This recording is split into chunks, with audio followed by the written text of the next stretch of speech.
प्रिय विद्यार्थियों, आज का हमारा टॉपिक होगा बौद्ध धर्म। इसकी शुरुआत कर रहे हैं।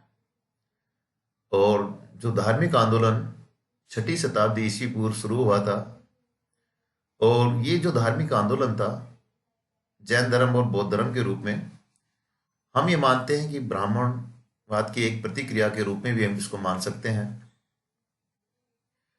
तो इसी कड़ी में पहले हमने जैन धर्म के बारे में देखा था, और आज हम बौद्ध धर्म के बारे में देखने वाले हैं कि बौद्ध धर्म का विकास किस प्रकार होता है, उसके संस्थापक कौन थे। शुरुआत हम करेंगे महात्मा बुद्ध का जो जीवन, तो उसे जीवन से संबंधित जो घटनाएं घटित हुई थी। क्योंकि ज़्यादातर क्वेश्चंस, बहुत से क्वेश्चंस जो छोटे कंपटीशंस में आते हैं, यहीं से आते हैं। और उसके बाद फिर हम उसकी शिक्षाओं के बारे में चर्चा करेंगे। बौद्ध धर्म का विकास किस प्रकार होता है भारत में, उसके बारे में चर्चा करेंगे। विदेशों में इसका प्रचार किस प्रकार होता है, और किन किन शासकों का बहुत बड़ा योगदान रहा, इन सब की चर्चा हम यहाँ करने वाले हैं। और आखिर में हम देखते हैं कि भारतीय संस्कृति को बौद्ध धर्म की क्या देन रही, क्या कारण रहे कि बौद्ध धर्म का बाद में पतन भी होता है। तो इसी कड़ी में सबसे पहले हम आपको समझाने जा रहे हैं कि महात्मा बुद्ध का जो जीवन परिचय था वो किस प्रकार का रहा था। इसमें हम देखेंगे कि छठी शताब्दी ईस्वी पूर्व में जो धर्म सुधार आंदोलन के परिणाम स्वरूप जिन नवीन धर्मों का उदय और विकास हुआ, उसमें हम मुख्यतः जैन धर्म और बौद्ध धर्म को मानते हैं। जैन धर्म की तरह ही बौद्ध धर्म ने भी वैदिक या ब्राह्मण धर्म को चुनौती दी थी। महावीर की तरह बौद्ध ने भी अपने जीवन काल में ही अपने अनुयायियों की बहुत बड़ी संख्या बना ली थी, और उनकी मृत्यु के पश्चात हम देखते हैं कि बौद्ध धर्म काफी फलता फूलता रहा, और इसने जैन धर्म से अधिक प्रभावशाली ढंग से लंबे समय तक भारतीय इतिहास को भी प्रभावित किया। तो ये एक साधारण बात थी। जैन धर्म काफी विस्तार से आपको हमने बताया है, और यहाँ पे ये बौद्ध धर्म है। महात्मा बुद्ध का परिचय, जो कि बौद्ध धर्म के संस्थापक के रूप में महात्मा बुद्ध का नाम आता है, तो हम इतना बता दें कि इसके संस्थापक गौतम बुद्ध थे, और इसके पिता का नाम शुद्धोधन था, जो कपिल वस्तु के शाक्यों के गणराजा थे। शाक्य वंश कपिल वस्तु में था, और उसके राजा थे कौन? शुद्धोधन। गौतम बुद्ध की माता का नाम महामाया था, और वह कौशल राज की राजकुमारी थी। 566 ईस्वी पूर्व, कहीं कहीं पर देखने को मिलता है 563 ईस्वी पूर्व, गौतम बुद्ध का जन्म होता है कपिल वस्तु के निकट लुम्बिनी ग्राम के आम्रकुंज में इसका जन्म होता है। बुद्ध के जन्म से संबंध अनेक रोचक कथाएं हम पाली साहित्य में देख सकते हैं। कहा जाता है कि एक बार बालक के जन्म पर देवताओं ने स्वर्ग से पुष्प वर्षा की, और भविष्य वक्ताओं ने भविष्यवाणी की थी कि आगे चलकर ये बालक एक चक्रवर्ती राजा या महान सन्यासी बनेगा। गौतम बुद्ध के जन्म के एक सप्ताह के अंदर ही उसकी माता की मृत्यु हो जाती है। माता का नाम क्या था? महामाया। एक सप्ताह, जब गौतम का जन्म होता है तो एक सप्ताह बाद उसकी मृत्यु हो जाती है। और अब जो बालक का पालन पोषण थी उसकी मौसी, जिसका नाम था महाप्रजापति गौतम। यहाँ पे क्वेश्चन बनता है, महामाया कौन थी और महाप्रजापति गौतमी कौन थी? तो ये मौसी थी बुद्ध की, तो उस बालक का जो पालन पोषण था वो गौतमी ने किया। इस बालक का नाम सिद्धार्थ रखा गया, परंतु गौतम गोत्र में उत्पन्न होने के कारण उसे गौतम भी कहा जाता है। ठीक है, क्लियर होना चाहिए कि गौतम शब्द कहां से निकला है, कि उसका गोत्र था, इसके कारण उसको गौतम बुद्ध भी कहा जाता है। सिद्धार्थ का बचपन ठीक वैसे ही व्यतीत हुआ जैसे किसी अन्य राजपुत्र का हो सकता है। उनके पिता ने उसकी सुख सुविधा और शिक्षा दीक्षा की, तथा उसकी जो भी व्यवस्थाएं थी उसकी बहुत अच्छी व्यवस्था की थी। क्षत्रिय राजकुमार को दी जाने वाली सारी सुविधा उसके लिए की गई। उसके निवास के लिए अलग अलग मौसम में रहने योग्य महल और उपवन यानी कि बाग भी बनाए गए। उसे सदैव रास रंग में बांधे रखने का प्रयास किया गया, है ना, महिलाओं के बीच में भी उसको रखा गया। तो काफी कुल मिला के एक लग्जरी लाइफ उसके पिता ने उसके लिए रखी। इसी उद्देश्य से 16 वर्ष की आयु में ही उसका विवाह भी कर दिया गया। किससे? यशोधरा। उसका नाम था गोपा। और उसके बाद राहुल नाम की पुत्र की प्राप्ति भी हो जाती है। शुद्धोधन जो राजा था, गौतम के पिता थे, उनके प्रयासों के बावजूद सिद्धार्थ बचपन से ही चिंतनशील रहने वाला था। वह हमेशा एकांत में वृक्ष के नीचे ध्यान मग्न होकर बैठ जाते थे। यशोधरा से शादी होने की पर भी खुशी नहीं मिली। राहुल पैदा हो गया, उसके बाद भी सुख शांति उसको नहीं मिली और वो एक ध्यान मग्न होकर बैठा रहता था। वे संसार की अवस्था और जीवन की निसारता से दुखी हुआ करता था। राजप्रासाद यानी कि जो महल है उनको राजप्रासाद बोलते थे, जहां राजा रहते थे। राजप्रासाद का समस्त वैभव और विलासितापूर्ण जीवन उन्हें बिल्कुल भी रास नहीं आया। जो सुविधा उसके पिता ने, जो सुद्धोधन था, उसने उसके लिए सारी सुविधाएं जो दे रखी थी, वो बिल्कुल भी रास उसको नहीं आ रही थी। और वे अब जो माया मोह था उससे छुटकारा पाने के उपाय सोचने लगा। इसी क्रम में नगरों में भ्रमण के दौरान उन्होंने मानव जीवन की 4 अवस्थाओं को देखा। जब एक नगर के लिए भ्रमण पे निकला तो उसने देखा, एक वृद्ध को देखा, फिर एक रोगी को देखा, फिर एक मृतक को देखा, फिर उसके बाद उसने एक सन्यासी को देखा। और इन्हें देखकर उनके दिल में वैराग्य उत्पन्न हो गया।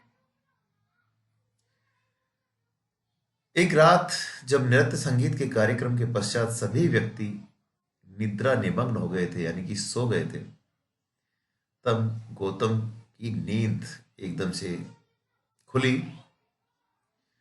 और जब खुली तो उसने देखा कि अस्त व्यस्त श्रृंगार विहीन लगभग निवस्त्र गणिकाओं को देखकर गौतम के मन में वितृष्णा और घृणा की भावना पैदा हो गई।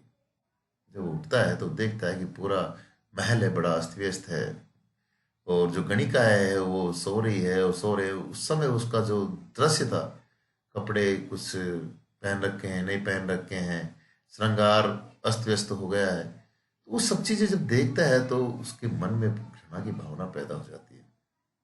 अपनी पत्नी और पुत्र को नींद की अवस्था में ही छोड़कर गौतम सत्य की खोज के लिए निकल पड़ता है।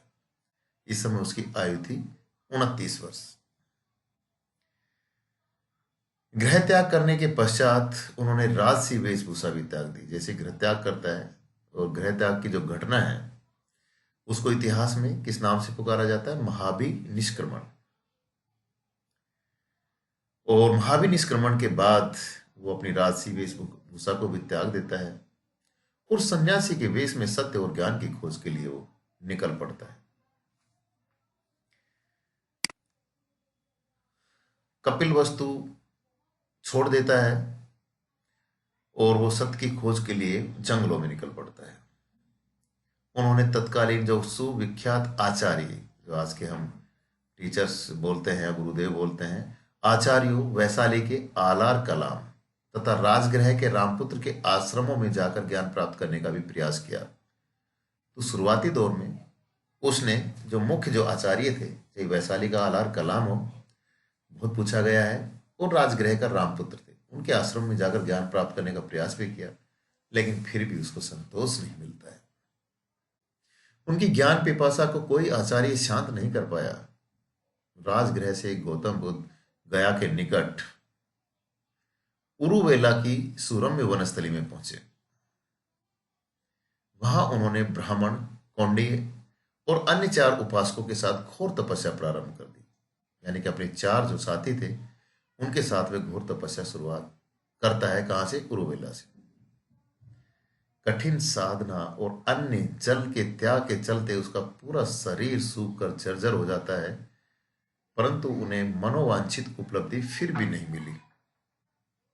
अतः तप मार्ग को निरर्थक जानकर उन्होंने सुजाता नामक स्त्री के हाथों खीर खाकर अपनी तपस्या भी भंग कर दी।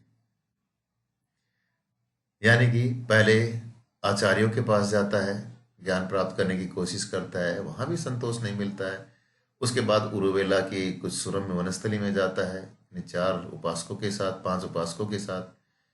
कठिन साधना करता है, अन्य जल भी त्याग देता है, शरीर बिल्कुल सूख जाता है, फिर भी उसको उपलब्धि नहीं मिली, मन मन को संतुष्टि नहीं हुई। उसने उसको बाद उसने समझा कि जो तप मार्ग है वो भी निरर्थक है। इसकी इससे गौतम के अन्य साथी उसे पाखंडी घोषित कर उनका साथ छोड़कर चले गए, क्योंकि वो भी उनके साथ कठोर तप कर रहे थे, उनका साथ दे रहे थे। लेकिन महात्मा बुद्ध के जीवन में तो कुछ और ही लिखा था। उसके जो साथी थे तो उन्होंने सोचा कि ये तो बिल्कुल पाखंडी है। फिर खीर खाकर उसने अपनी तपस्या भंग कर दी सुजाता नामक स्त्री के हाथों। अब ये पता नहीं क्या करने वाला है, तो वो भी साथ छोड़कर उसका चले जाते। उरुवेले से गौतम अब गया चला जाता है, और वहां पर ही एक वट वृक्ष यानी कि पीपल का पेड़ के नीचे बैठकर ध्यान करने लगता है। उनकी समाधि को भंग करने के लिए मार या कामदेव ने अनेक लीलाएं रची, ऐसी कहानियां हैं। लेकिन गौतम की समाधि को वो भंग नहीं कर सके, और समाधिस्थ होने के 8 दिनों के पश्चात कहां पर? गया में। कौन से वृक्ष के नीचे? पीपल के वृक्ष के नीचे, जहां पर वो बैठा था। तो 8 दिन जब पूरी तरह से समाधिस्थ हो गया, 35 वर्ष की आयु में, वैशाख पूर्णिमा की रात्रि को उन्हें सच्चे ज्ञान संबोधि की प्राप्ति हुई, और यहां से वह जो गौतम नाम था वो बुद्ध कहलाया। अब वो गौतम बुद्ध हो गए। तो यहां पर आपको बहुत ध्यान से देखना है। कम से कम 5-6 क्वेश्चन यहां से बनते हैं। ज्ञान की प्राप्ति कहाँ हुई? गया। इस पेड़ के नीचे, वट वृक्ष जो था वो पीपल का था, उसके नीचे बैठकर उसको ज्ञान की प्राप्ति हुई।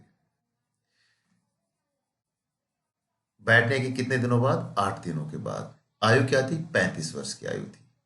गृह त्याग किया तब कितनी थी? 29 साल थी। वैशाख पूर्णिमा की रात्रि को उसको ज्ञान की प्राप्ति, और जो सच्चा ज्ञान था उसको क्या बोला है बौद्ध इतिहास में? संबोधि बोला है। और इसके बाद ही वो गौतम बुद्ध कहलाता है। संबोधि यानी कि सच्चे ज्ञान की प्राप्ति के पश्चात बुद्ध ने अपने विचारों के प्रचार के लिए निकलना उचित समझा, कि जो ज्ञान प्राप्त हुआ है, उसने जो तपस्या की है, तो उसको फैलाना भी उसका फर्ज था। और सर्वप्रथम उन्होंने अपना जो पहला शुरुआती उपदेश है वो किनको दिया? वही 5 साथी जो उरुवेला में उसको मिले थे, कौंडिन्य और उसके जो 4 उपासक थे, उनको वो सबसे पहले ज्ञान देता है। और वो कहां पर देता है? सारनाथ में देता है। तो ये भी बार बार ये क्वेश्चन पूछा गया है कि सर्वप्रथम उसने अपना पहला उपदेश कहां दिया? सारनाथ में दिया। और सारनाथ का ही नाम पहले क्या था? ऋषिपतन था। और जो ज्ञान देने की जो प्रक्रिया थी, यानी कि जो पहला ज्ञान दिया गया था, उपदेश दिया था सारनाथ में, उस घटना को बौद्ध इतिहास में धर्म चक्र प्रवर्तन कहा गया है।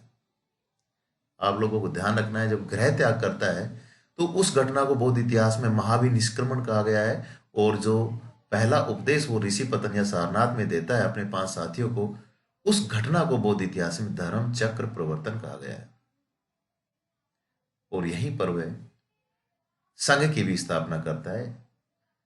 बुद्ध के 5 साथी और बनारस के श्रेष्ठी यश भी बुद्ध के शिष्य और संघ के सदस्य बन जाते हैं। बुद्ध ने संघ के सदस्यों को धर्म के प्रचार का आदेश दिया, तथा स्वयं खुद भी धर्म प्रचार में वह निकल पड़े थे। बनारस में से बुद्ध अब मगध की तरफ मुड़े, जो अनेक धर्म प्रचारकों की कर्म भूमि थी। उस समय मगध बहुत शक्तिशाली था। बिंबिसार, अजातशत्रु, उदयन, नंदवंश के शासक, बहुत महत्वपूर्ण शासक उस समय हुए थे। राजधानी मगध उस समय राजगृह थी। यद्यपि पहले उनका बहुत विरोध हुआ, लेकिन धीरे धीरे फिर उसके शिष्यों की संख्या भी बढ़ने लगती है। मगध के राजा बिंबिसार ने उनके उपदेशों से प्रभावित होकर उनका धर्म स्वीकार कर लिया, और नगर के अनेक व्यक्ति भी फिर उसके बाद बुद्ध के शिष्य बन जाते हैं।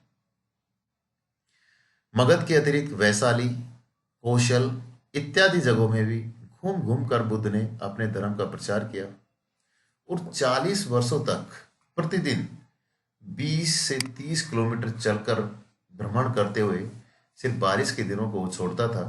बाकी जो भी दिन होते थे उसमें बुद्ध ने मानव जीवन को एक नया संदेश दिया। और उस समय के जो बहुत प्रभावशाली शासक थे, जो अभी बताया था, कि बिंबिसार हो, अजातशत्रु हो, कौशल का नरेश प्रसन्नजीत हो, और अनाथ पिंडक जैसे धनी व्यापारी, और आम्रपाली जैसी नगर वधु। आम्रपाली का भी नाम आपने काफी सुना होगा, जो नगर वधु के रूप में वहाँ प्रसिद्ध थी, ने भी बौद्ध धर्म को स्वीकार कर लिया।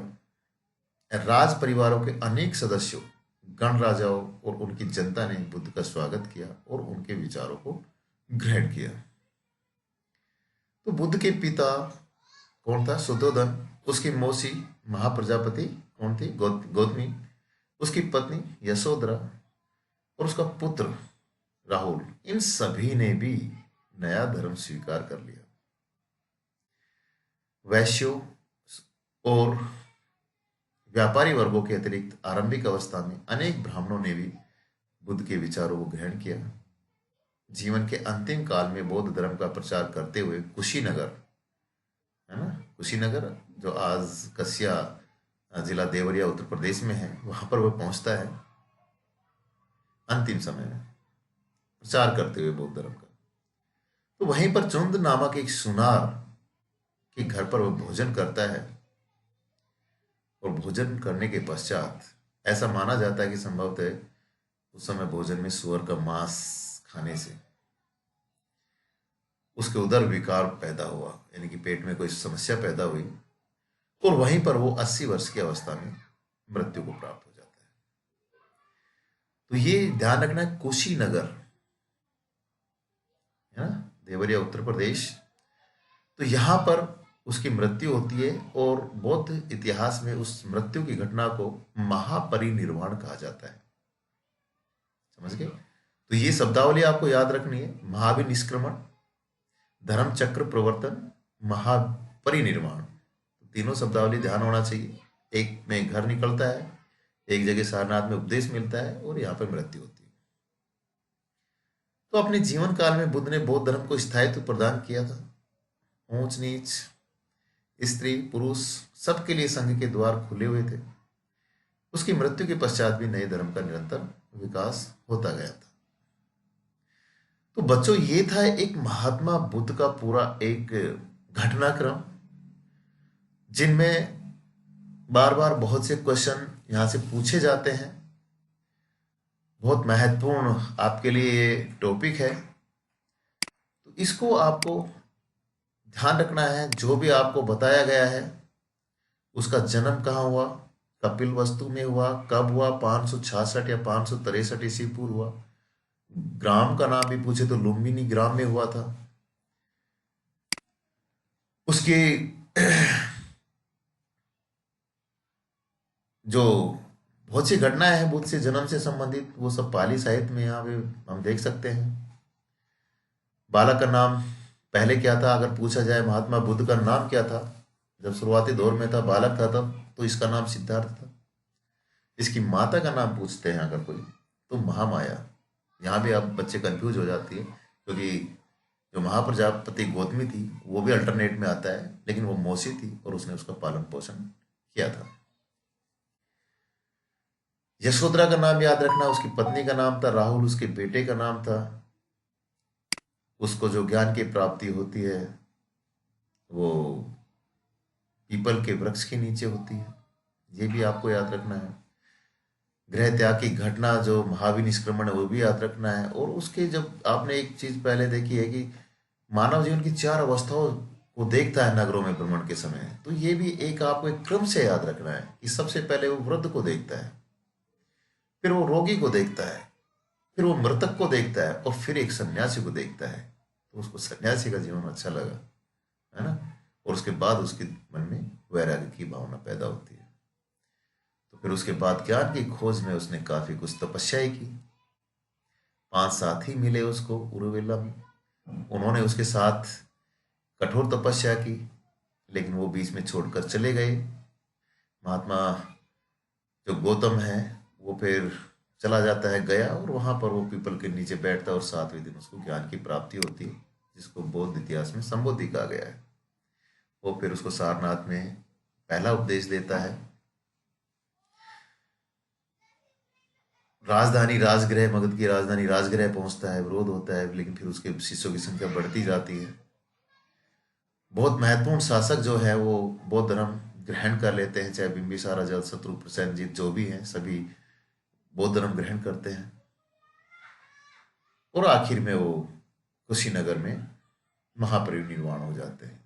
तो ये एक बौद्ध धर्म का, सॉरी, महात्मा बुद्ध का एक घटनाक्रम है जो आप लोगों के लिए बहुत महत्वपूर्ण है। और कितने भी ग्रंथ पढ़ो, लेकिन क्वेश्चंस आपको यहीं से मिलने हैं।